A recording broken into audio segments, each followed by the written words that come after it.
What they don't tell you about doing the right thing. The day I realized loyalty doesn't mean safety. When people talk about burnout, they usually describe exhaustion. Long hours, too many emails, endless meetings. But for me, it started with something quieter. A kind of slow, creeping detachment. The sense that every day I was making choices that didn't feel like mine. I work as a junior account coordinator in a marketing firm. That title sounds more impressive than it is. Mostly it means spreadsheets, client calls, and a constant stream of just checking in emails. Our office is one of those open-plan spaces with glass walls and forced optimism. Everything smells faintly of burnt coffee and ambition. My manager, Laura, is the kind of person who thrives in that environment. Perfect posture, perfect teeth, perfect control. She smiles with her whole face, but her eyes never soften.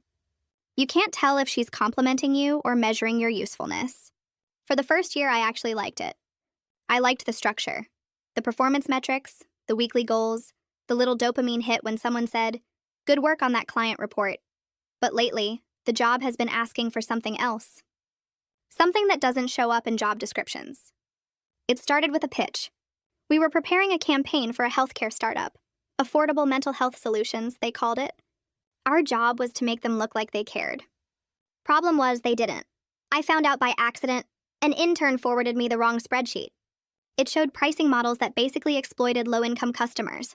Dynamic adjustment meant charging more when users were most desperate. When I mentioned it to Laura, she barely looked up from her screen. "That's not our concern," she said. "We tell stories. They handle logistics." "But we're literally selling empathy," I said. "Exactly. And people buy it." I laughed at first. I thought she was joking.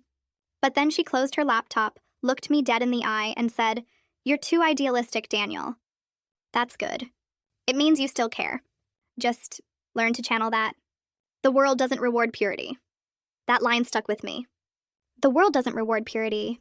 It sounded wise, adult, practical, but the more I repeated it to myself, the more it felt like rot under the surface.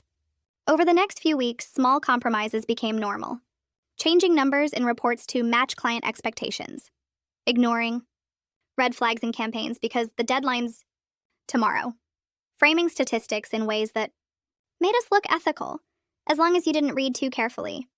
Every time I hesitated, Laura's voice was there. "Don't overthink it. We're not the villains, we're just the messengers. But isn't that what every villain says?" I kept telling myself I'd quit soon, that I was just building experience, padding my resume, waiting for something better. But that's how it traps you.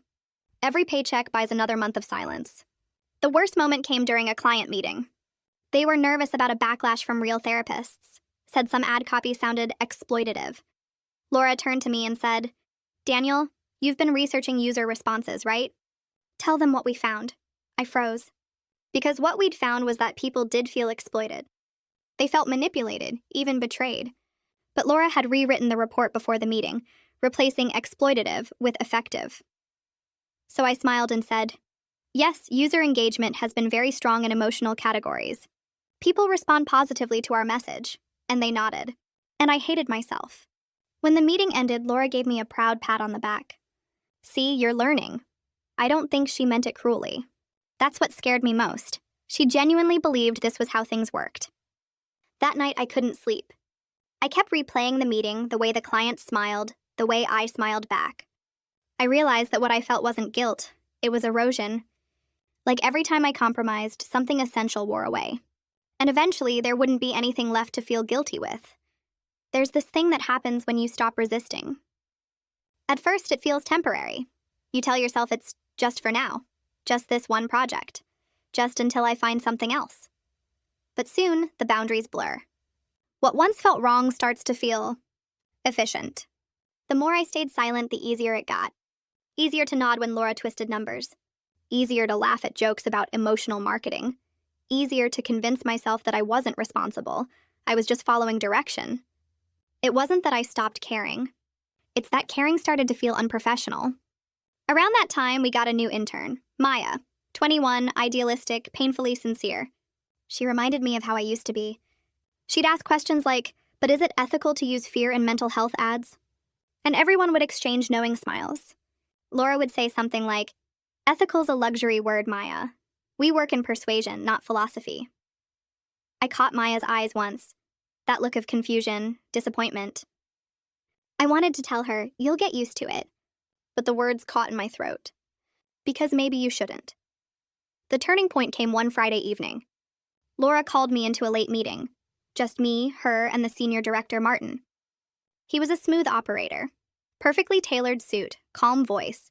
The kind of man who could sell guilt as a subscription service. They wanted me to help optimize client feedback before the quarterly review.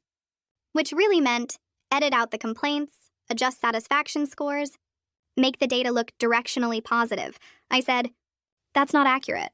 Martin smiled and said, "Accuracy doesn't pay salaries, Daniel. Perception does." Laura nodded like she'd heard gospel truth. I just sat there feeling the weight of something closing in around me. Invisible, suffocating. I didn't say no. I didn't quit. I opened the file and did what they asked. After that, the guilt came in waves. Not sharp guilt, not like I'd done something catastrophic. It was quieter, like a constant static hum behind every conversation. I'd walk into the office, see my reflection in the glass wall, and barely recognize the man staring back. I started avoiding mirrors, avoiding conversations that weren't about work, avoiding myself. One afternoon, Maya came to my desk holding a report. "Hey, Daniel, can you check this?" Laura said to change some of the language, but it doesn't make sense. It's like she wants to hide the negative parts. I froze. She said it with that same nervous idealism I used to have. The kind that hasn't yet learned how to bury doubt under professionalism. "Yeah," I said. "That's just how we format it. Keep it consistent," she hesitated. "But isn't that misleading?" And I heard myself say, "Welcome to marketing." I smiled after I said it, that dry corporate smile I'd seen on everyone else. But inside something cracked. Because I realized I'd become exactly what I used to despise. That night, I stayed in the office long after everyone left.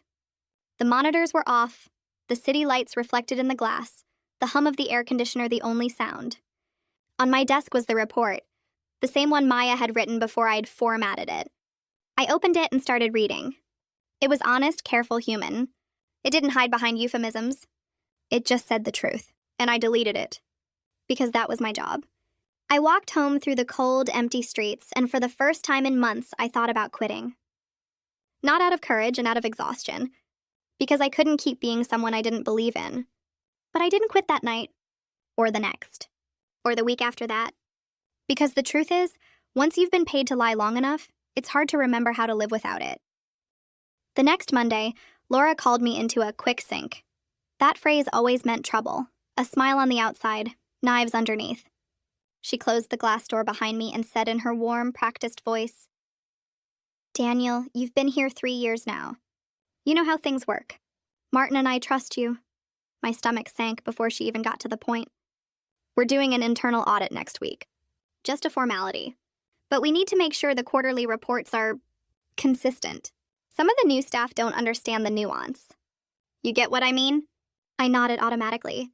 But she wasn't asking for a nod. She was asking for complicity. "You're a team player, right?" she added, smiling. I said yes. Of course I did. Everyone always does until they can't anymore. That evening I went home and couldn't shake her tone. Team player?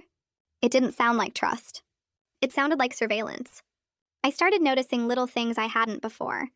How Martin's assistant would casually drop by people's desks. How emails were CC'd to unnecessary recipients. How every check-in felt like a loyalty test disguised as a compliment.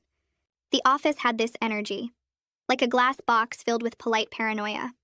And I was part of it. A few days later, Maya stopped coming in. Her desk was cleared overnight. No email, no explanation. Just gone. I asked Laura about it. She said, she wasn't a good fit. Smart girl, but too sensitive for this industry. The phrase "too sensitive" hit me harder than it should have, because that's what they'd said about me once. Years ago, when I still had opinions that didn't fit neatly into PowerPoints.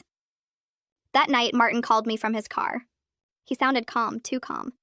"Daniel, you've been consistent." I respect that. "But I need you to verify something." He sent me a file, an email thread between Maya and a client. She'd flagged concerns about false advertising in one of our campaigns. The kind of email that could technically be used against the company. "I need you to check the metadata," Martin said. "See if she shared it outside the internal system." I didn't ask why. because I already knew the answer. When I opened the file, my hands were shaking. The metadata showed no sign of external forwarding. She hadn't sent it to anyone, she'd just asked a question. A decent, honest question. The kind that ruins people here. I stared at the screen for a long time, then deleted the file from my downloads. My chest felt tight, my pulse loud in my ears. Then I wrote back, confirmed. No external sharing detected. I hit send, and sat there, staring at the sent message like it was a confession. The next morning, Martin called again. Good work. You're reliable. That's rare these days, reliable. That word landed like a nail in the coffin of whatever was left of my conscience. He paused. We're promoting you next quarter. Don't tell anyone yet. I said thank you because that's what you're supposed to say. But all I could think about was Maya, the only person who'd said what everyone else was too scared to. And now she was gone. That night, I couldn't sleep. I kept replaying the last few weeks, the fake reports, the late meetings, the lies I'd typed without flinching. And that single phrase kept looping in my head. Team player. The words had lost all meaning. Or maybe they'd always meant something darker. Someone who stays quiet no matter what it costs. By 3 a.m., I was sitting at my desk, staring at the company portal. I opened a new email draft to HR, typed, I need to report unethical practices within the marketing division, then deleted it. Typed it again, deleted it again, because I knew what would happen. They'd thank me for my transparency, investigate quietly, and then make me disappear. Same as Maya. And the worst part? No one would even ask where I went. The next morning, I showed up to work like nothing happened. Smiled, typed, nodded, pretended, but something had shifted. It was small, almost invisible, like the first crack in a frozen lake before it breaks apart completely. I wasn't afraid anymore. Not of them, not even of losing the job. Just of how much of myself I'd already lost keeping it. It started small. I didn't even call it evidence at first. Just little things I saved. A spreadsheet version before corrections, an email where Laura used the word adjust instead of delete, a PDF of a client report before Martin's edits. I told myself I was only keeping backups. But backups of what? The truth? My guilt? I wasn't sure anymore. By then, every corridor in that office felt like it was listening. You could hear the smiles before you saw them, that overly bright cheer people wear when they know someone's watching. And someone was always watching. Security cameras in the hall, anonymous feedback forms, chat logs that were monitored for productivity. Martin called it transparency. But transparency, I'd learned, is just another word for surveillance, when it's only going one way. I started leaving my phone face down on my desk, battery pulled out when I could. I'd catch myself whispering stupid and paranoid, but my hands would still tremble when a Slack notification popped up. Even my computer cursor would lag sometimes, just slightly, enough to make me wonder if someone else was there, ghosting over my screen. Then one morning, Laura stopped by my desk with a smile too bright for 9 a.m. Hey, Daniel. Quick question. You've been accessing a lot of archived data lately. Is that for the audit prep? Her tone was casual, but her eyes weren't. Yeah, I said. Just making sure everything's clean. Good, she said. We value initiative. You're one of the dependable ones. She left before I could exhale. The words dependable ones echoed in my head. They didn't sound like praise. They sounded like a warning. After that, I started noticing how often my name came up. People whispered differently when I walked by. A few emails never reached me, but I'd overhear Laura referencing them later. And once, I caught Martin watching me from the glass conference room, smiling faintly when I noticed. Not a friendly smile, a knowing one. That evening, when everyone left, I plugged in a USB drive and copied the internal project folder. The folder contained 3 months' worth of client revisions, analytics, invoices, all doctored. Each change perfectly small, just enough to shift perception without triggering audit flags. It was so clean, so intentional that it made me sick. I sat there in the dark office, the glow of the screen washing over me, realizing that this wasn't just corporate manipulation, it was systemic deceit, refined into process. And I had been a cog, oiled and quiet. When I got home, I couldn't even eat. I poured myself a drink, stared at the USB drive, and thought about Maya. She must have seen the same things, the quiet erasure of honesty disguised as efficiency. And she'd tried to stop it. She didn't even last a month. I lasted 3 years. 2 days later, Martin called an all hands. He talked about integrity and shared vision, Words that sounded noble but felt hollow. Then, toward the end, he looked right at me when he said, "We're entering a period of reevaluation. There's no room for uncertainty or doubt. Our strength comes from unity." I knew what he meant. That wasn't motivation. It was a warning shot. That night, I stayed late again. Not out of loyalty, but because I couldn't leave yet. Not until I had everything. I printed out a few key reports, saved more screenshots, and sent encrypted copies to a personal account I'd created under a fake name. Every click felt like a heartbeat. Every sound in the hallway made my skin tighten. And then, as I was logging out, I heard the soft click of the door behind me. Laura was standing there, coat in hand, smiling. "Late again?" "Yeah," I said, forcing a laugh. "Just catching up." "You work too hard," she said, stepping closer. "You know, Martin really values your loyalty." She said it gently, almost kindly. But her eyes were fixed on my hands, the USB drive still plugged into the computer. "Be careful with company data," she added softly. "People can misunderstand your intentions." And then she smiled again, that warm, managerial smile that said, "We know exactly what you're doing." When she left, my body went cold. I yanked the USB out, shoved it in my pocket, and walked straight out of the building. Didn't even turn off the lights. Didn't even grab my jacket. Outside, the air was freezing, the city noise distant, muffled by adrenaline. And for the first time in years, I didn't feel trapped. I felt terrified but free. I didn't know it yet, but by the next morning, my badge wouldn't work anymore. The next morning, my keycard blinked red. At first, I thought it was a system glitch. The scanner sometimes lagged on Mondays. But after 3 tries, the receptionist looked at me with that forced, polite discomfort you reserve for someone who's already fired but doesn't know it yet. "Daniel, you might need to check with HR. Something about your access being reviewed." Reviewed. That word hit harder than terminated. It sounded bureaucratic, but I knew what it meant. I wasn't an employee anymore. I was a liability. I called Laura's office, no answer. Martin's secretary said he was in meetings all day. When I checked my work email on my phone, locked out. The screen just said, "Credentials invalid." I stood outside the building for a long time, pretending to scroll, as if waiting for someone to call me back. But no one did. Inside, people moved behind glass, busy, efficient, already adjusting to a version of reality where I didn't exist. That's the thing about these places. They don't fire you, they delete you. An hour later, HR called. A voice I didn't recognize said, "Daniel, could you come in for a quick conversation about your separation package?" Separation package. It sounded clinical, sanitized, like grief turned into a spreadsheet.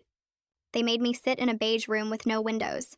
A young HR rep, couldn't have been more than 26, slid a folder across the table. Her tone was soft, detached, the way doctors talk when they've already decided the outcome. "The company has decided to move in a different direction.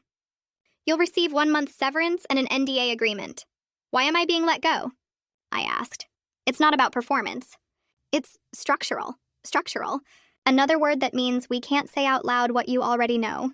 Then she flipped to the last page of the folder. Also, there was an internal audit flag related to unauthorized data access. "It's been escalated to compliance. For your own protection, I'd advise against taking any company materials off-site." I laughed, quietly, bitterly. "You mean the data you're trying to bury?" Her eyes flicked up for a second. A flash of fear or pity, I couldn't tell. "Daniel, I really can't comment on that," she said softly. "If you sign today, this will all go away quietly." Quietly. That was the point. They wanted silence. When I walked out, I half expected security to follow me. No one did. No one even looked up. The office swallowed me whole and kept running. Screens flashing, phones ringing, laughter in the break room. Business as usual. Just without me. That night, I sat on my couch staring at the NDA. It was thick with legal phrasing, every line designed to smother guilt with language. If I signed, I'd get a month's pay and a mutual separation. If I didn't, they could come after me for data theft. My hands shook as I read the clause. The employee agrees to refrain from public commentary or disclosure regarding any proprietary or reputationally sensitive information. Reputationally sensitive. That meant the truth. I thought about Maya again. She'd probably sat in a room like this too, holding the same folder, listening to the same words. Not a good fit. Too sensitive. And she probably signed, and because she didn't have a choice. Neither did I, except I did. The USB drive was still on my desk, next to my half-empty glass of whiskey. Inside it, everything. Proof that their ethics were just branding. I didn't know who would believe me. Whistleblowers don't get movie endings. They get silence, blacklisted resumes, and a reputation for being unstable. But maybe I didn't need to be believed. Maybe it was enough to make them afraid. At 2 a.m., I opened my laptop, made a burner email, compressed the files, attached them to a draft, then stared at the to line for 10 full minutes. Who do you send the truth to when everyone profits from the lie? The press? The clients? The regulators? Would anyone even care? I sat there, cursor blinking like a heartbeat, the city silent outside my window. And then I hit send. I expected relief. Instead, I felt nothing. Just a cold calm, the kind you get when you've already lost everything that mattered. I didn't sleep that night. Every sound, a car outside, the elevator, the hum of the fridge, felt like a signal. Like the world was holding its breath, waiting for something to happen. I didn't know it then, but that email would change everything. Not just for them, but for me. The morning after I sent the email, I expected the world to erupt. Calls, headlines, maybe even someone knocking at my door. But the city stayed the same. The sky was gray. People walked their dogs.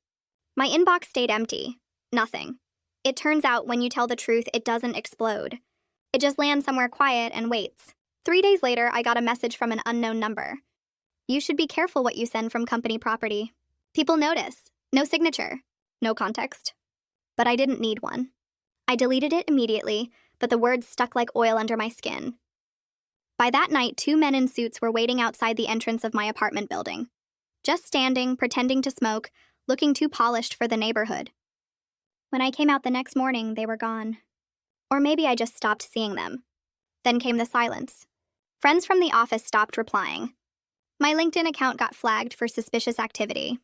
I started getting rejection emails from companies I hadn't even applied to yet. One of them said, "We appreciate your interest, but at this time we're prioritizing candidates with stable professional backgrounds." Stable. It made me laugh bitterly, quietly.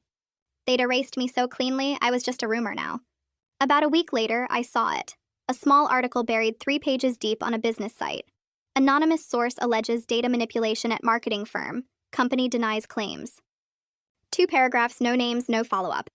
A quote from a company spokesperson saying they take integrity seriously. That was it. No investigation, no outrage. Just a brief flicker of truth swallowed by a bigger story the next day. And still, it was out there. Somewhere my words existed, even if nobody cared. I started walking a lot after that. Miles every day, no direction, just movement. It helped to feel the ground under me, to remind myself that I was still real, even if everything else had been wiped clean. One evening, as I crossed a bridge over the river, I realized I wasn't angry anymore. I wasn't even afraid. I was empty, but in a strange way, it felt pure. Like I'd finally stopped pretending. Laura called once. Blocked number. Her voice calm, steady. "You made a mistake, Daniel. You think this will change something, but it won't. The company will survive, you won't. Delete everything and move on." It's not too late. I didn't answer. Just listened. And when she stopped talking, I hung up. That was the last time I ever heard from her. Months passed. I moved out of the city, took a small place near the coast. No office, no deadlines, no strategy calls. Just wind in silence and too much time to think. Sometimes I'd wake up sweating, dreaming about the office lights flickering on at 2 a.m., the faint click of the door behind me. Other nights I'd dream of Maya. Her voice, her questions, the look on her face when I told her to keep it consistent. And I'd whisper into the dark, "I'm sorry." Not that it changed anything. One evening, I checked that same business site again, half habit, half masochism. The article was gone. Link broken. Scrubbed from the archive like it never existed. But that didn't matter anymore. Because for the first time in years, I wasn't part of the lie. They'd erased me from their world. But in doing so, they'd given me back something they couldn't understand. A version of myself that could finally breathe. I sat on the beach that night, watching the waves fold into each other. The sky looked almost metallic, like the color of the office glass at dusk. And I thought, maybe this is what freedom feels like. Not peace, not relief, just absence. The silence after you stop fighting the noise. The quiet after you tell the truth and lose everything. Freedom doesn't feel like victory. It feels like nothing. But at least it's mine.